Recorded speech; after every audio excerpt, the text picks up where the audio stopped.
Halo Pak Felix, perkenalkan nama saya Gabriela Marisa Swasti Saragi dengan NIM 73339 dari jurusan DKV Angkatan 2022. Hari ini saya akan mempresentasikan materi UAS Design and Indonesian Culture. Jadi untuk materi yang pertama, untuk UAS ini ada materi minggu ke-8. Minggu ke-8 ini membahas mengenai 5 jurusan GSRB atau bisa dibilang gerakan seni rupa baru. Jadi GSRB ini tuh membuang jauh-jauh sifat elitis dan mereka mengeluarkan statement yang menandai sikap mereka dalam penciptaan seni rupa. Statement itu dikenal sebagai 5 jurusan gerakan seni rupa baru Indonesia. Lalu untuk materi ke-9, materi ini membahas mengenai gaya retro. Jadi gaya retro ini adalah gaya yang menjadi sebuah tren pada masanya.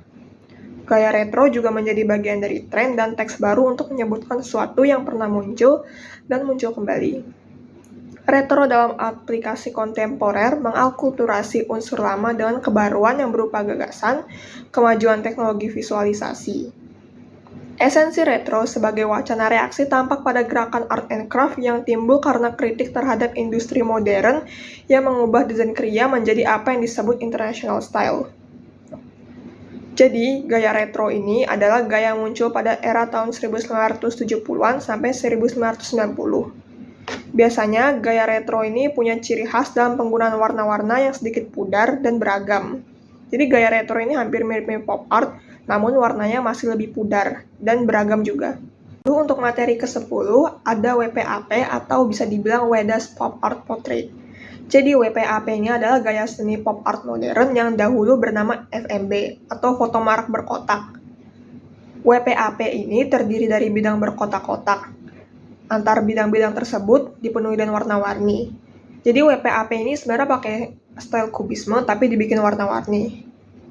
Lalu pada tahun 1990-an, Weda merasakan penurunan daya penglihatan hingga ia sulit untuk menggambar wajah yang realis dan detail.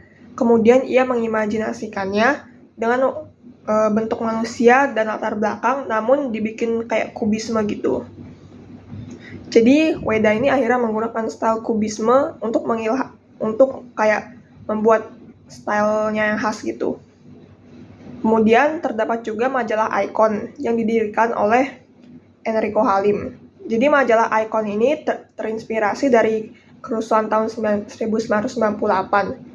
Kemudian Enrico Halim ini akhirnya menerbitkan majalah ini agar masyarakat Indonesia saling bertoleransi antar satu sama lain. Dan majalah ini juga menggunakan bahan yang ramah lingkungan. Lalu untuk materi minggu ke-11 adalah materi yang membahas mengenai taring padi.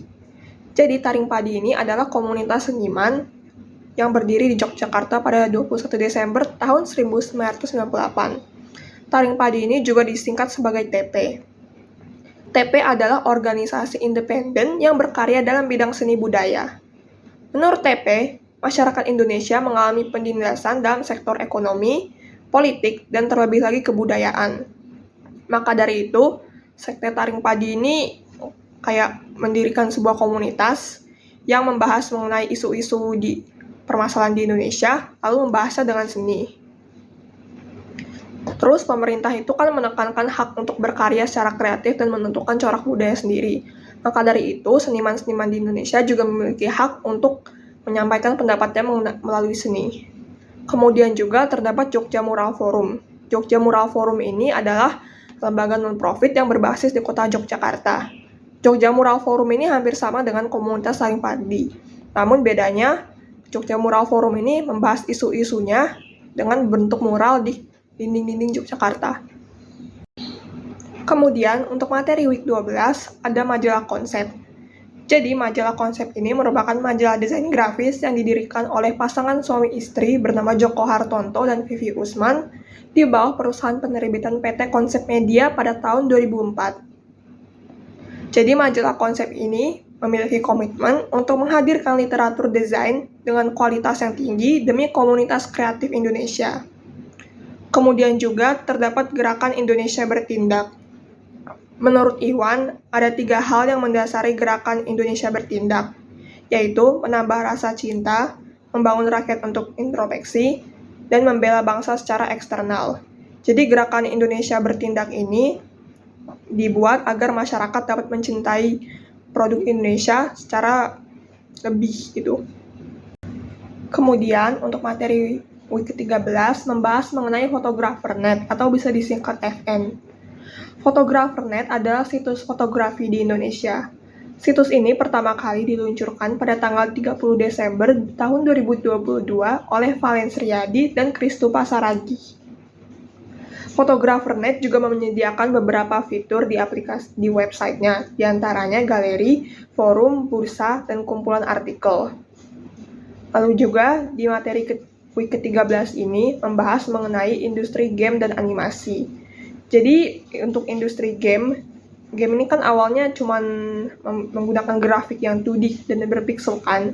Namun kayak seiring perkembangan teknologi, game ini lama-lama jadi modelnya 3D gitu. Terus lebih banyak pergerakannya, lebih banyak actionnya. Sama juga dengan animasi. Awalnya cuma 2D, terus digambar di kertas. Lama-lama animasi menggunakan rendering 3D. Sama animasi juga kayak bisa dicampur 2D sama 3D gitu. Kemudian untuk materi week terakhir yaitu week 14 membahas mengenai era disrupsi digital. Jadi era disrupsi digital tuh era dimana hal yang offline diubah jadi online. Misalnya kayak poster. Dulu kan poster cuma dicetak secara offline. Kemudian di era disrupsi digital ini poster udah dijadikan online gitu.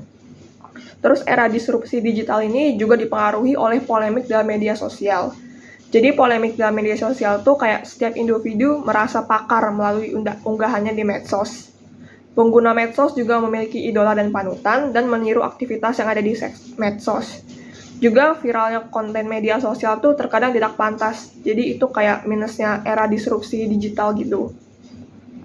Terus untuk digital poster sendiri, digital poster adalah poster digital yang proses pembuatannya berbeda dengan poster-poster yang dicetak. Namun perbedaannya hanya pada media penggunaannya saja.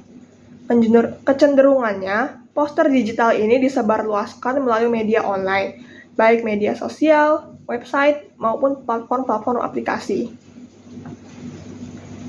Fungsi dari poster digital ini secara umum merujuk pada pilar DKV, yaitu persuasi, informasi, dan identifikasi. Jadi poster digital ini biasa digunakan untuk mempromosikan kayak iklan gitu atau mengiklankan brand-brand gitu. Terima kasih Pak Felix sudah mau mendengarkan materi UAS Design and Indonesian Culture dari saya.